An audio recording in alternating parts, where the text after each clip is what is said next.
Su cuenta de Instagram mostraba una vida llena de glamour, sesiones de fotos, ropa de marca, cochazos. Todo sugería que su carrera como modelo empezaba a despegar.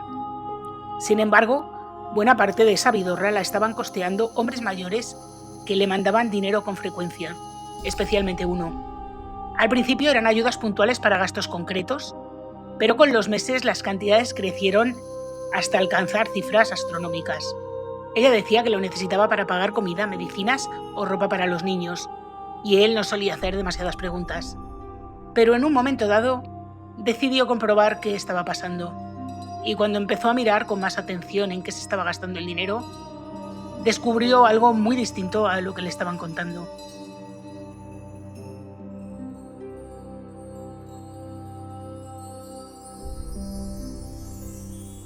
Hola a todos, yo soy Julia y hoy os traigo un caso muy perturbador. Un caso en el que hay muchas cosas, pero sobre todo mentiras, manipulación y violencia. Una historia cuyo final es bastante indignante, ya veréis por qué, pero no os voy a adelantar nada porque quiero que escuchéis el caso hasta el final. Así que ya sabes, si quieres saber más, sé bienvenido. Aprovecho para agradeceros que veáis mis vídeos y ya sabéis que si os gustan, os podéis suscribir, dejarme un like, activar la campanita, comentar, compartir, suscribiros si no lo estáis, que a vosotros no os cuesta nada y a mí me ayuda un montón. Y bueno, no me enrollo más y vamos con la historia.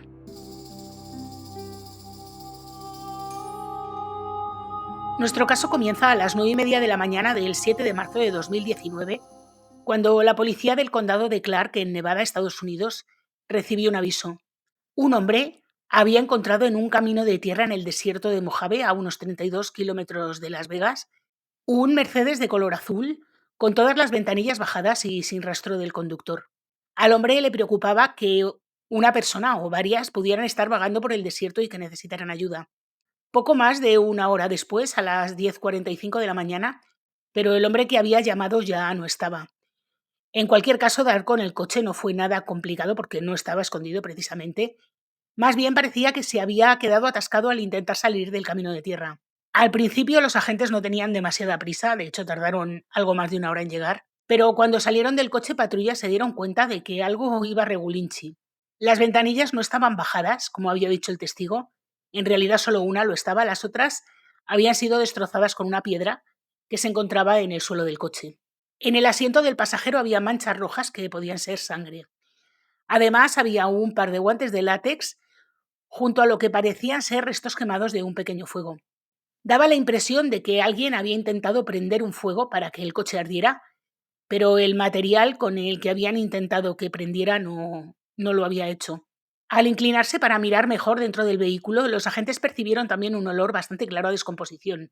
Evidentemente, este olor tenía que venir de algún lugar cercano. Y echando un vistazo alrededor, pensaron que no había otro sitio de donde pudiera venir ese olor que del maletero. Cuando miraron, encontraron envuelto en ropa vieja, sábanas sucias y varias toallas de baño azules y blancas, el cuerpo en descomposición de un hombre de alrededor de 70 años. Tenía cortes, rasguños y abrasiones en el cuello y el pecho y le faltaba parte de una oreja. Sin tocar nada, llamaron al juez y a los forenses que, tras fotografiar la escena, recoger huellas y obtener una orden judicial, trasladaron el coche al laboratorio criminalístico y el cuerpo, evidentemente, al forense para hacerle la autopsia. Tras examinar las manchas rojas en los asientos, resultaron ser sangre, ninguna sorpresa, y aunque alguien había intentado limpiarlas con productos de limpieza, lo había hecho muy muy mal. Habían pasado por alto gotas de sangre en la parte trasera del reposacabezas del conductor, en el techo del coche y también un montón de manchas en los asientos traseros. Por el ángulo de las salpicaduras, los investigadores concluyeron que el ataque ocurrió en el asiento trasero. Después, el cuerpo de la víctima habría sido arrastrado fuera del coche y colocado en el maletero. Entre las toallas se encontraron un chaleco ensangrentado, unas llaves y también un posible arma homicida, un bate de béisbol. Esto resultaba un poco extraño porque mover un bate de béisbol dentro de un coche, así sin ángulo, era un poco raro. Así que, a medida que fue avanzando el día, pensaron que si bien el bate era el arma del crimen, este no había sido cometido dentro del coche, sino que el cuerpo había sido arrastrado al coche en un momento en el que aún chorreaba sangre. Mientras tanto, la forense estableció que la causa de la muerte fue un traumatismo por objeto contundente, lo que confirmaba la teoría del bate. En su informe indicó que las heridas habían sido causadas por un objeto con un patrón específico y que la nariz y uno de los pómulos estaban completamente hundidos. Y también observó heridas defensivas en manos, muñecas y brazos, o sea que la víctima había intentado defenderse. Afortunadamente no tardaron mucho en identificarle. Gracias a varias tarjetas de crédito encontradas en el bolsillo de la camisa, la policía descubrió que se trataba del doctor Thomas Burchard, un conocido psicólogo infantil. Alguien que, curiosamente o no, la policía ya estaba buscando. 3 días antes se había presentado una denuncia por desaparición en su nombre. La había puesto su pareja desde hacía un montón de años, Judy Earp.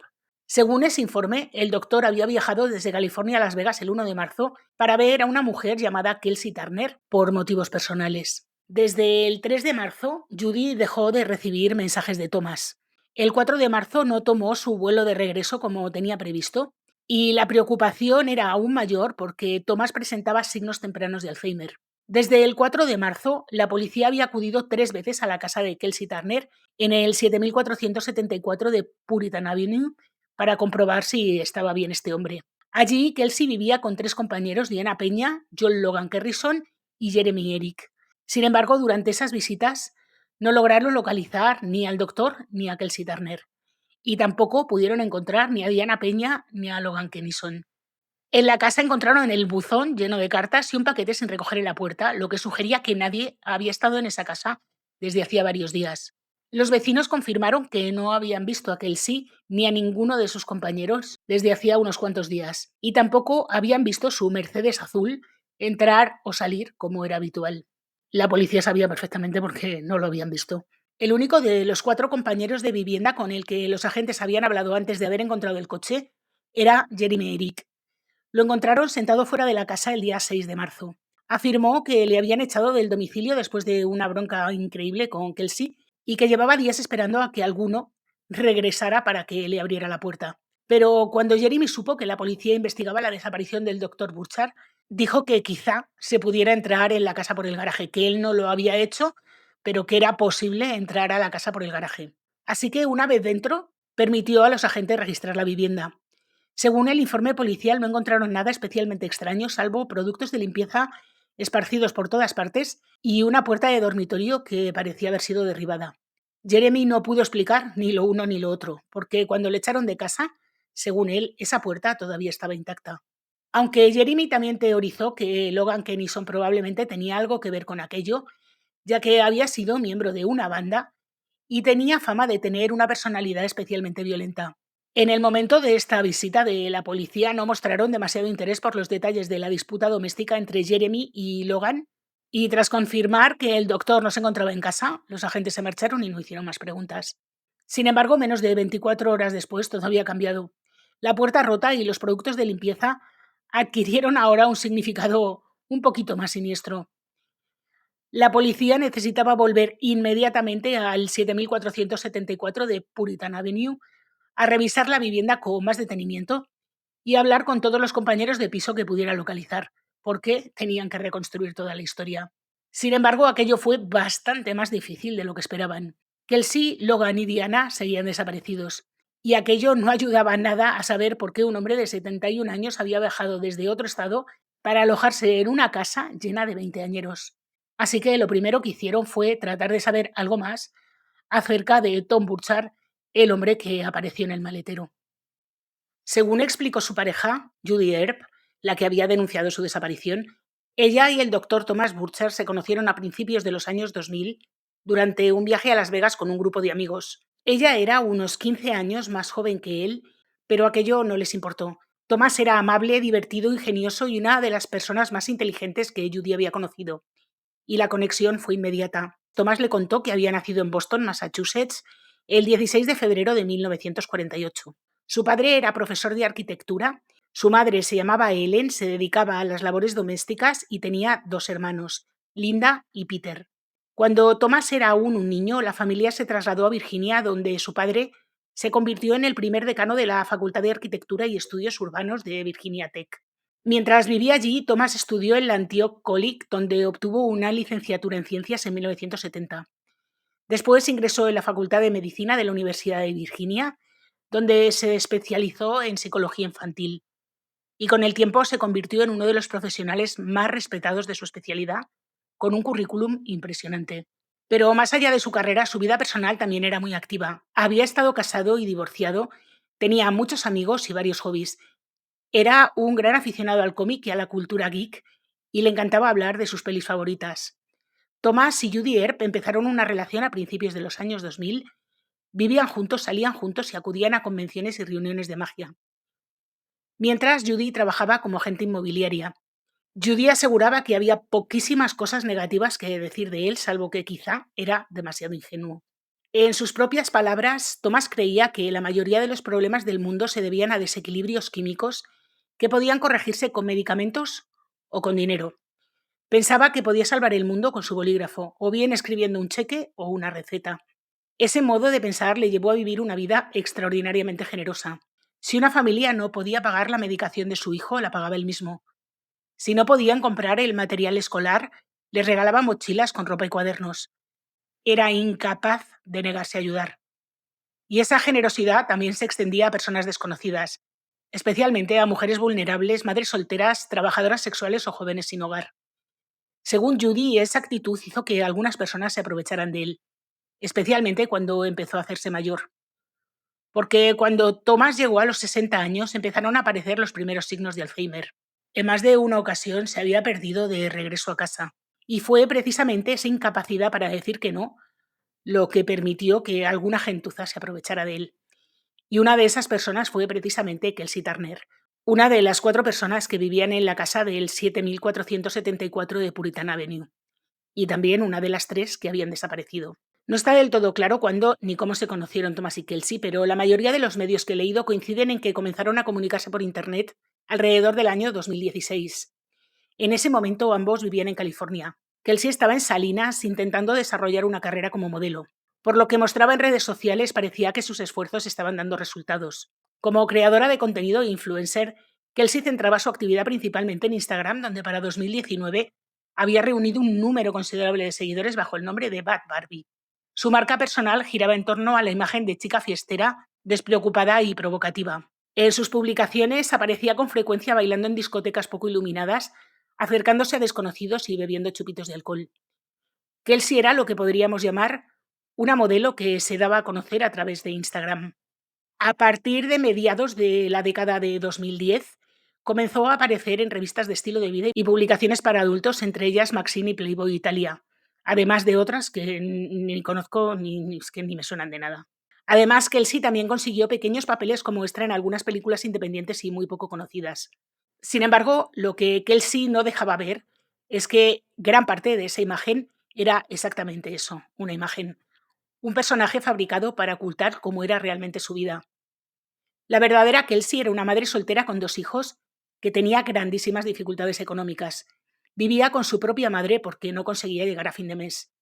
Es cierto que tenía trabajos como modelo, pero eran esporádicos y mal pagados, por lo que siempre estaba endeudada. Tenía ropa cara y un coche llamativo para mantener las apariencias, pero el coche lo tenía en leasing y la ropa estaba financiada con tarjetas de crédito que la estaban hundiendo en deudas. Además, aunque Kelsey proyectaba una imagen de perfección, en realidad llevaba muy poco tiempo viviendo ese estilo de vida. Su infancia y su adolescencia habían sido muy distintas.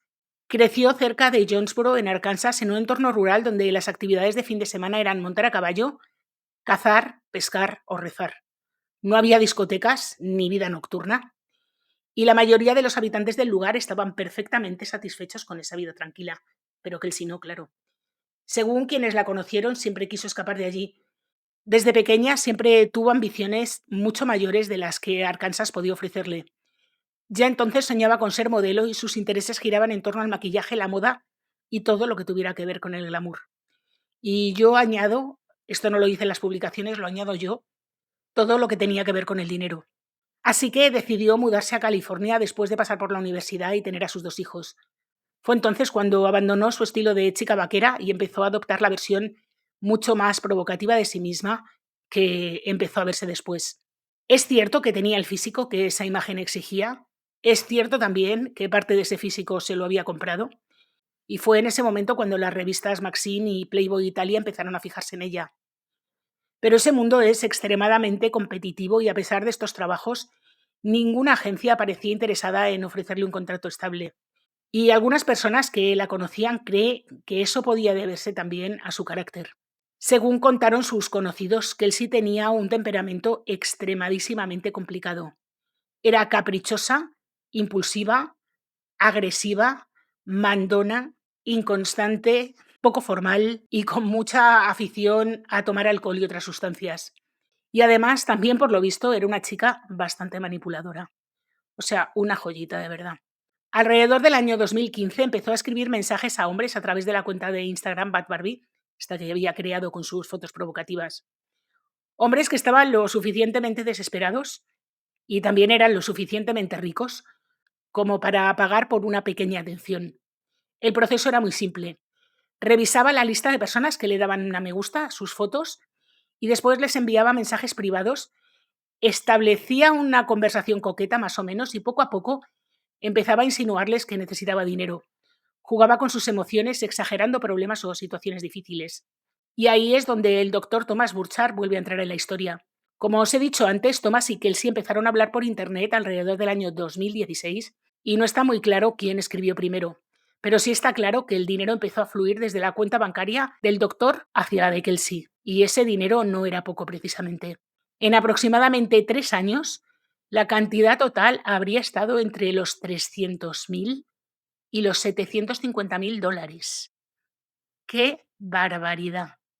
Y aunque mucha información de la que he leído se describe a Thomas como el sugar daddy de Kelsey, insinuando que mantenían una relación transaccional con un componente sexual porque la policía encontró fotos íntimas de Kelsey en el teléfono de Thomas, la realidad es que no existe ni una sola prueba de que Burchard y Kelsey mantuvieran una relación sexual. La atracción del doctor hacia ella pudo influir en la relación, pero Judy Earp, su pareja, dice que los medios exageran esa parte de la historia para hacerla más sensacionalista. La realidad, según ella, es que la principal preocupación de Thomas siempre fueron los hijos de Kelsey. Kelsey, explica Judy, se presentó ante él como una mujer en apuros, exactamente el tipo de persona a la que él nunca podía negarse a ayudar. Al principio pedía cantidades pequeñas de dinero, casi siempre relacionadas con los niños como comida, medicinas o ropa. Pero con el tiempo, las solicitudes se hicieron cada vez más frecuentes y las cantidades cada vez mayores. En un momento dado, el médico llegó incluso a asignarle una especie de paga mensual porque la veía como una persona completamente indefensa.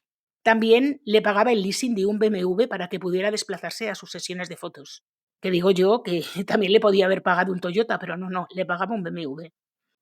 Aunque también tengo que decir que las fotografías íntimas que se encontraron en el teléfono del doctor complicaban un poco esta versión de Judy, pero bueno, cualquiera sabe.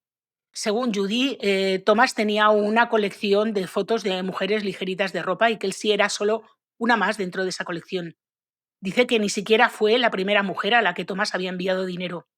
Según ella, se trataba de pequeñas distracciones que Thomas utilizaba para ocupar su tiempo libre. Y aunque Judy no lo aprobaba, hacía la vista gorda porque consideraba que en el fondo era algo inofensivo. Judy no se sentía en absoluto amenazada por Kelsey ni por ninguna de las otras mujeres. Eso cambió cuando descubrió la cantidad de dinero que Tomás le estaba enviando. Ella pensaba que eran pequeñas cantidades, pero cuando vio las cifras, se quedó loca. La primera vez que Judy se dio cuenta de que algo iba realmente mal fue cuando encontró una copia de un contrato de alquiler firmado para una casa en California dentro del coche de Tomás. Cuando se enfrentó a Burchard, él admitió abiertamente que estaba alquilando esa casa para Kelsey, porque ella no podía hacerlo por sí misma, porque su historial crediticio era horroroso. Judy se quedó horrorizada.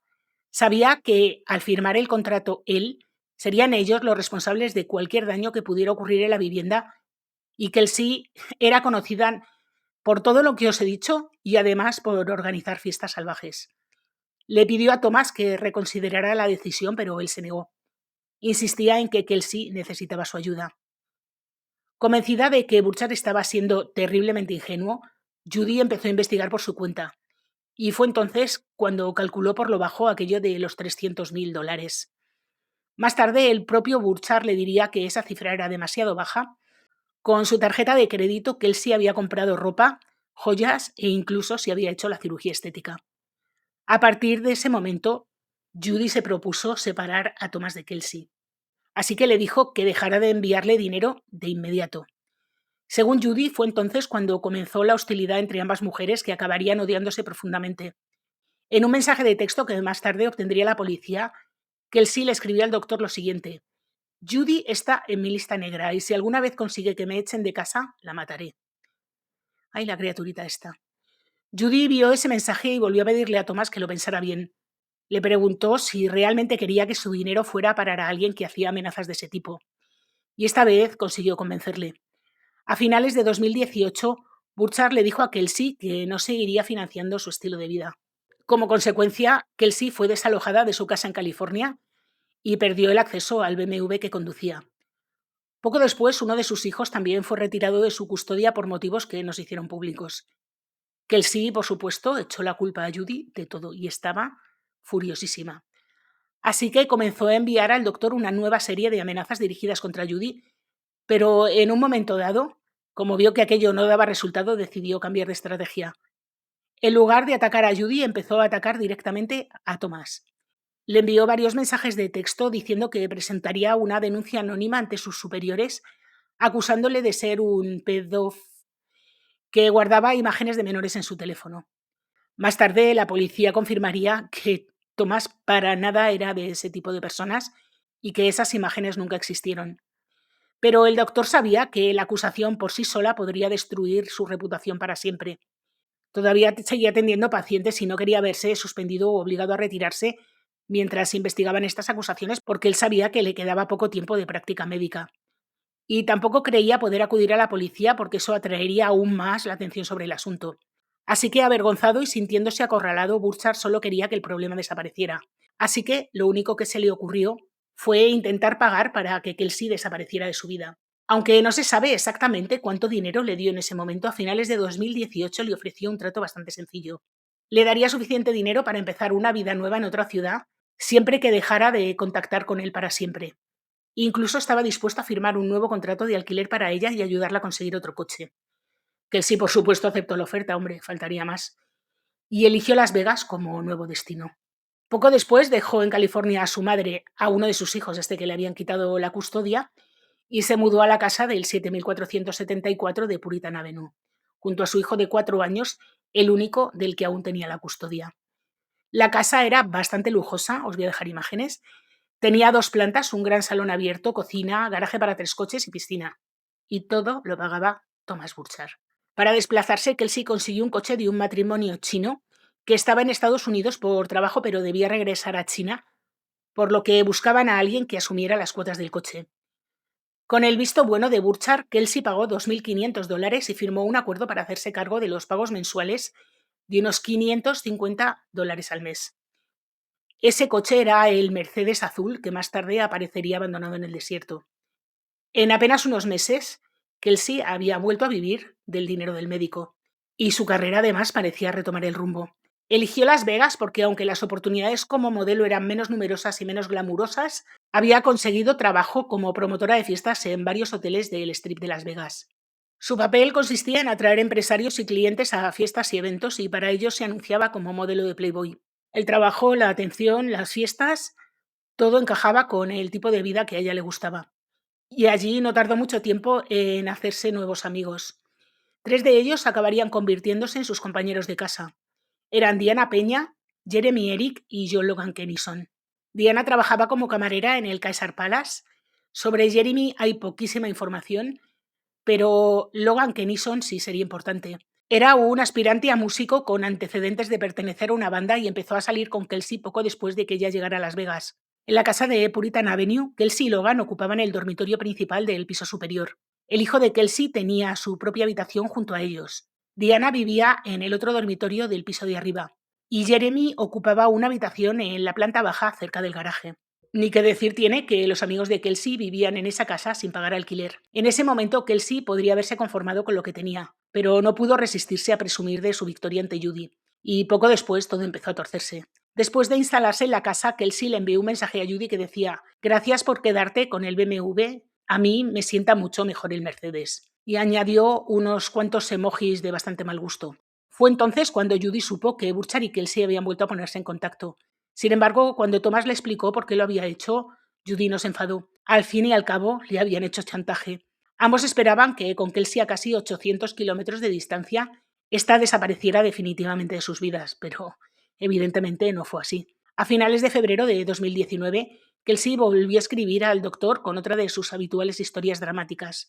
Aseguraba que tanto ella como su hijo estaban enfermos, que no tenía dinero y que necesitaba ayuda desesperadamente. Según Judy, al principio Thomas ignoró los mensajes, pero su preocupación por el niño de 4 años de Kelsey volvió a imponerse. A pesar de todas las amenazas que ella le había hecho, no pudo darles la espalda. Finalmente aceptó pagar 3 meses más de alquiler por adelantado y, sin embargo, esta vez no confiaba en absoluto en lo que Kelsey decía. Por eso, a finales de febrero reservó un vuelo a Las Vegas y le dijo a Judy: «Miente tanto que tengo que verlo con mis propios ojos». Según él, aquella sería la última oportunidad de Kelsey. Si descubría que estaba de fiesta en Las Vegas con su dinero, cortaría todo contacto para siempre. Judy le suplicó que no fuera, o al menos que la llevara con él, pero Thomas no quiso escucharla. Se sentía muy avergonzado por todo lo que había ocurrido, por haber sido manipulado y chantajeado, y quería arreglar el problema por su cuenta.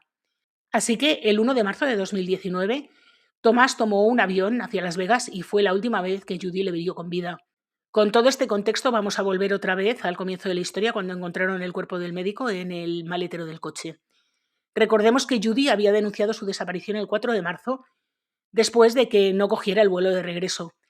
La policía había visitado la casa de Kelsey, pero no había encontrado nada concluyente. Ahora que los investigadores sabían que se trataba de un homicidio, al menos homicidio, regresaron con una orden de registro completa.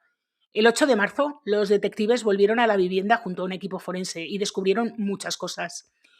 En la mayor parte de los casos de asesinato o de homicidio, el crimen suele ocurrir rápidamente y en una sola habitación, pero en este caso toda la casa parecía una escena del crimen enorme. Había rastros de sangre en el dormitorio del piso superior, en la puerta rota, en la cocina, en el garaje e incluso en el mando de la tele. Al igual que en el coche, gran parte de la sangre había sido limpiada de manera bastante chapucera. Para reconstruir lo ocurrido, los investigadores analizaron los registros de los teléfonos móviles. Los mensajes entre Judy y Thomas mostraban que durante los 2 primeros días del viaje, el 1 y el 2 de marzo, habían estado en contacto constante. Pero la mañana del 3 de marzo cambió algo. El doctor dejó de responder llamadas y no explicó por qué. Así que alrededor del mediodía Judy le escribió: «¿Por qué no me contestas al teléfono?». Y él contestó: «Estoy almorzando». Y Judy le dijo: «¿Desde cuándo comer te impide hablar por teléfono?». Y Thomas, al parecer, le dijo: «Voy a apagar el teléfono, luego lo cargaré y te llamaré». Pero dice que el teléfono no volvió a encenderse ese día. Judy pasó la tarde y la noche pidiéndole que la llamara, pero nunca lo hizo. Por eso empezó a sospechar que él no había escrito esos últimos mensajes. Pensó que ya estaba muerto y que alguien había usado su teléfono para ganar tiempo y borrar las pruebas. Esto lo pensó después, claro. Según el informe del forense, Thomas murió en la madrugada del 3 de marzo. Es decir, todo encajaba con la teoría de Judy. El teléfono del médico fue encontrado días después cerca del Strip de Las Vegas. Mientras tanto, los registros del teléfono de Kelsey contaban otra historia. Los datos de geolocalización mostraban que su móvil estuvo en la casa entre el 1 y el 6 de marzo. Luego, el 6 de marzo, a las 5:20 de la tarde, el teléfono salió de la vivienda. En algún momento apareció activo en la zona de Lake Mead, exactamente donde al día siguiente se encontraría el cuerpo. Cuando el hallazgo empezó a aparecer en las noticias el 7 de marzo, el teléfono de Kelsey se apagó y nunca volvió a encenderse. Así que los detectives decidieron interrogar nuevamente a Jeremy Eric, el único residente de la casa que no había desaparecido, y su testimonio aportó algunos datos importantes. Su novia Chelsea, la novia de Jeremy, había hablado con Kelsey después de la muerte del doctor. El 6 de marzo, Kelsey llamó a Chelsea para explicarle que la puerta del dormitorio de Jeremy estaba rota. Kelsey y Chelsea normalmente no se llevaban bien, pero ese día Kelsey fue sorprendentemente amable. Dijo que una fiesta se había descontrolado, le pidió disculpas por los daños y añadió algo aún más raro. Jeremy y Chelsea podían usar la tarjeta de crédito del médico para comprar una puerta nueva. Según Kelsey, el número de la tarjeta estaba por la casa y el doctor no tendría ningún problema con ello. Jeremy se negó diciéndole que no iba a usar la información de nadie para comprar nada. Con toda esa evidencia circunstancial, la policía ya estaba convencida de que Kelsey estaba implicada en la muerte del doctor, pero todavía no sabía si había actuado sola, o con ayuda de Diana, o con ayuda de Logan, o con ayuda de los dos. Los investigadores pensaban que Kelsey, que era delgada y de complexión pequeña, probablemente no podría haber infligido sola las graves heridas del doctor, ni tampoco arrastrar el cuerpo desde el asiento trasero hasta el maletero. Y ahí es donde Logan Kennison, mucho más fuerte físicamente, podía haber sido clave. Y muy poco tiempo después apareció un nuevo testigo. Mientras la policía seguía registrando la casa, una furgoneta blanca empezó a dar vueltas por el vecindario. Cuando los agentes detuvieron al conductor, este explicó que era el dueño de una empresa de limpieza que había limpiado la casa de Kelsey el 6 de marzo. Estaban esperando a Kelsey porque aún no les había pagado el servicio. Cuando la policía le preguntó qué habían limpiado exactamente, respondieron que habían eliminado varias manchas rojas. Según le dijeron, era vino derramado, pero los investigadores sabían perfectamente que no era vino. Con esa declaración y todas las pruebas, la policía tenía suficiente para actuar. Así que, una semana después, el 15 de marzo de 2019, se emitió una orden de arresto contra Kelsey Turner. Fue acusada de asesinato en primer grado con arma mortal.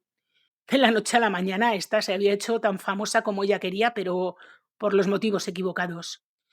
Los titulares en los medios fueron, os podéis imaginar, modelo de Playboy acusada de asesinato tras hallarse a un doctor muerto en el maletero de su coche. La historia fue viral en minutos. Y aún más porque Kelsey estaba a la fuga y la policía no sabía siquiera si seguía en Estados Unidos o no. Afortunadamente, la búsqueda no duró mucho. El FBI la localizó y la arrestó exactamente una semana después, el 21 de marzo. En realidad, Kelsey no había huido del país, simplemente estaba escondida en California con su hijo desde que su nombre apareció en las portadas de los medios. Mientras estaba bajo custodia, Kelsey se comportó exactamente como todos imagináis. Lo negó todo e intentó salir del problema coqueteando con los agentes de policía que la interrogaban. Pero cuando estos no cayeron en la trampa, pidió un abogado.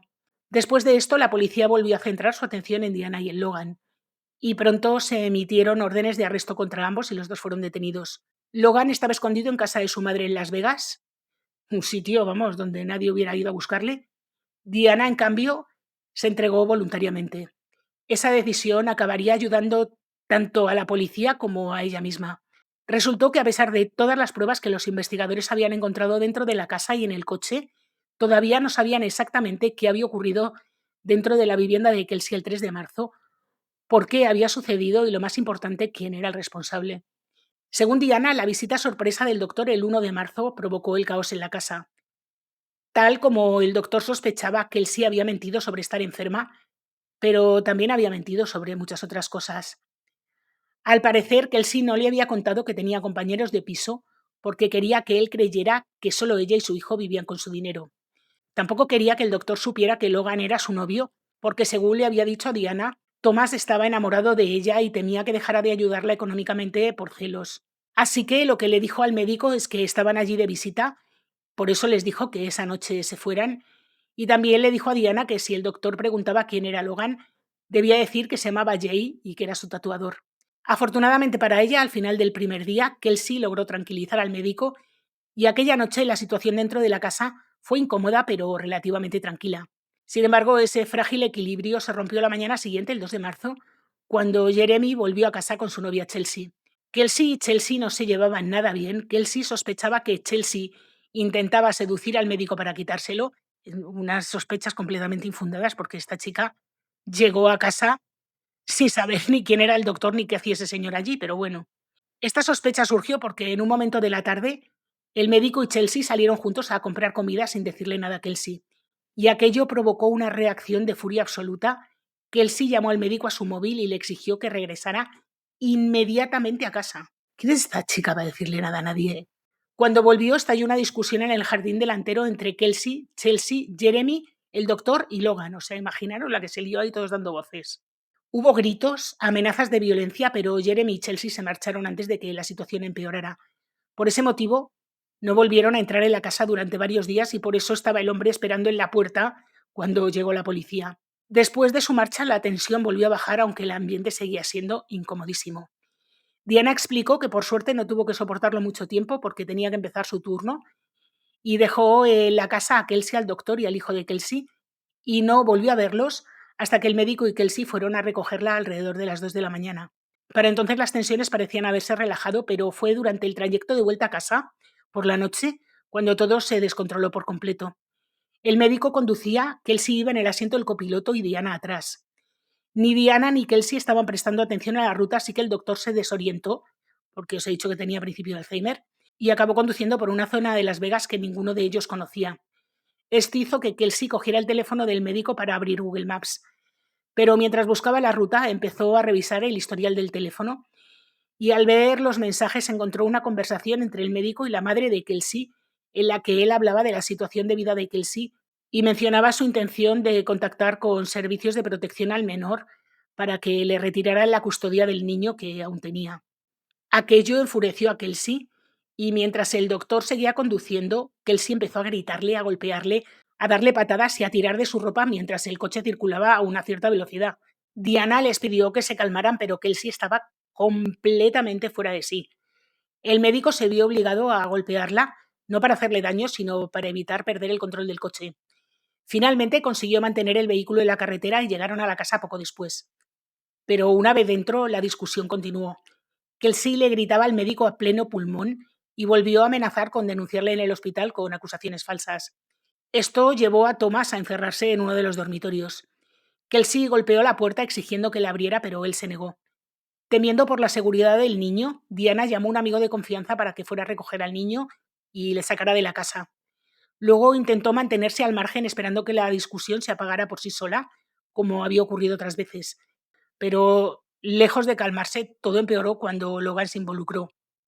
A petición de Kelsey, Logan subió las escaleras, armado con un bate de béisbol, se lanzó contra la puerta cerrada hasta romperla. Diana vio cómo levantaba el bate por encima de su cabeza al entrar en la habitación. No vio un golpe, pero escuchó la lucha. Cuando Logan y el médico salieron del dormitorio, Tomás tenía un gran hematoma rojo y morado en la cabeza y uno de sus ojos estaba lleno de sangre. Era bastante evidente lo que había ocurrido. Diana dice que corrió hacia Logan, le quitó el bate de las manos y esto enfureció a Kelsey, que le gritaba a Logan que siguiera pegándole.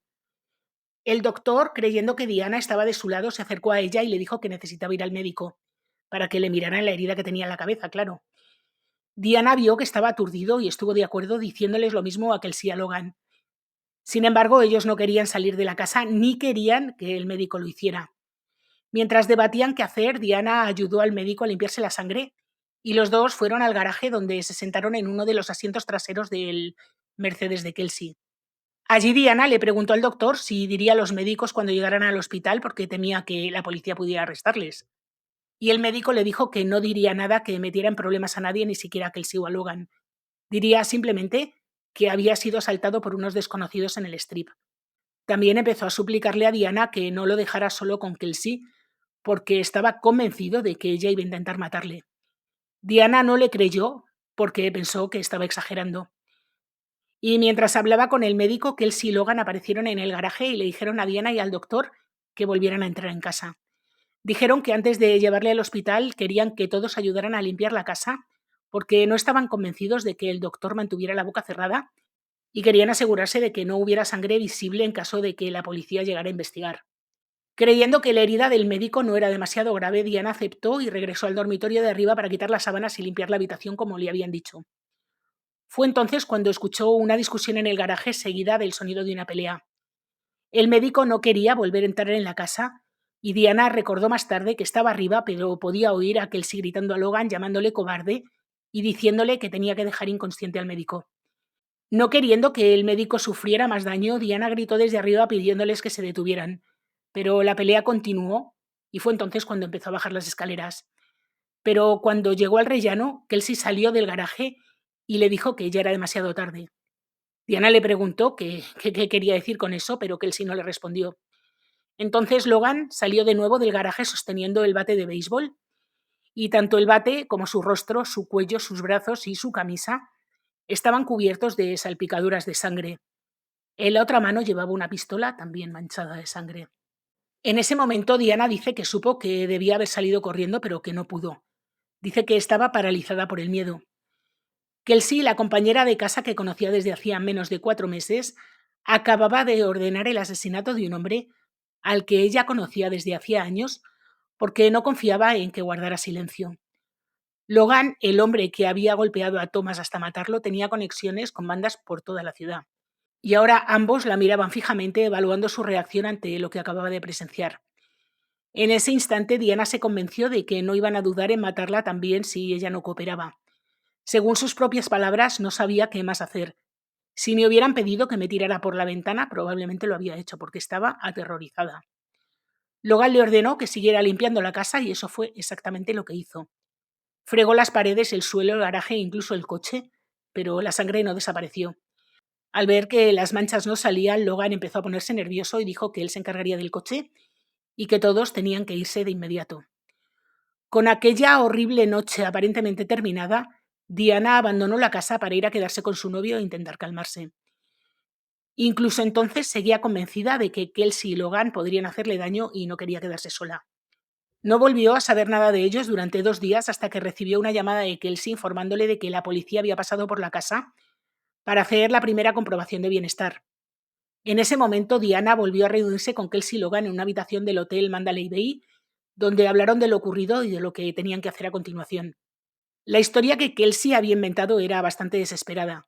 Según ella, había que decir que Thomas Burchard había salido de Las Vegas en el Mercedes con varias personas de California a las que ellos no conocían y que había dejado sus datos bancarios por si Kelsey necesitaba dinero. Y así explicarían que siguieran gastando dinero incluso después de su muerte. Era un plan pésimo, evidentemente, porque Kelsey lista no era, pero era lo único que se les había ocurrido a estas dos cabezas pensantes. En cuanto a cómo el coche había acabado en el desierto, Diana dijo que Logan se había encargado de ello. Su plan era conducirlo hasta lo más profundo del desierto y quemarlo. Pero se quedó atascado en la arena y el intento de incendio fracasó. O sea que lo hizo todo mal. Todo mal. Además, en algún momento también de la noche, Logan tiró el teléfono del médico en el strip de Las Vegas. Mientras Logan hacía eso, Diana y Kelsey regresaron a la casa con nuevos productos de limpieza que compraron usando la tarjeta de crédito del doctor, por supuesto. Y como las manchas seguían sin salir, Kelsey llamó a un servicio de limpieza local. Cuando los limpiadores se marcharon, los tres volvieron a reunirse y se registraron en otro hotel, El Río. Permanecieron allí hasta que Jeremy y Chelsea empezaron a hacer preguntas sobre la puerta rota. Entonces se trasladaron a otro hotel al otro lado de la calle y a la noche siguiente a otro más. Será por hoteles en Las Vegas. Diana explicó que durante un tiempo ni siquiera se dio cuenta de que estaban huyendo porque todavía no podía creer que todos estuvieran implicados en algo así. Todo había ocurrido tan rápido que no parecía ni siquiera real. Esto es lo que decía Diana, ¿eh? En un momento dado, cuando empezó a darse cuenta de lo que había pasado, le pidió a Logan que la dejara ir a quedarse con su madre. Pero él se negó porque sospechaba que acudiría la policía. Desde entonces permanecieron juntos hasta que el coche fue descubierto en el desierto. Después de eso entraron en pánico, apagaron sus móviles y cada uno se fue por su lado. Diana aceptó colaborar con la fiscalía y testificar contra Kelsey Logan. Ambos fueron acusados formalmente de asesinato en primer grado en junio de 2019. Sin embargo, los procedimientos judiciales se retrasaron durante años debido a la pandemia y durante ese tiempo los abogados defensores de Kelsey Logan tuvieron oportunidad de negociar acuerdos con la fiscalía. En el año 2022, Logan argumentó que Kelsey había sido la principal instigadora del asesinato y que él simplemente se había dejado arrastrar por la situación. Sus abogados afirmaron que su error de juicio había sido involucrarse con una manipuladora a la que no supo rechazar y de la que además estaba enamorado. Según ellos, la furia de Kelsey y su incitación a la violencia fueron lo que condujo a la muerte injustificada del Dr. Burchard. A finales de 2022, Logan se declaró culpable de asesinato en segundo grado y fue condenado a entre 18 y 45 años de cárcel, lo que significa que podrá optar a la libertad condicional en 2037 cuando tenga solo 45 años. La reacción pública en Las Vegas y entre quienes seguían el caso no fue precisamente positiva, y lo fue menos aún cuando se conoció el acuerdo judicial de Kelsey. En enero de 2023, ella también aceptó declararse culpable de asesinato en segundo grado, pero mediante una declaración al Ford que le permitió evitar un juicio sin admitir formalmente su culpabilidad. Esto es increíble. Y esto es más increíble todavía. Fue condenada a entre 10 y 15 años de prisión, lo que significa que podrá optar a la libertad condicional en 2029. O sea, ya prácticamente. Luego no quiero escuchar en comentarios que hay que ver la justicia en España, que qué laxa es, sin embargo en Estados Unidos es, bueno, la pera limonera. Aquí está la prueba. Durante la audiencia de sentencia, Judy expresó su temor de que Kelsey pudiera intentar vengarse de ella algún día. Dijo, nunca imaginé que existiera Tanta maldad en el mundo hasta que ocurrió esto. No quiero pasar el resto de mi vida mirando constantemente por encima del hombro si algún día le conceden la libertad condicional.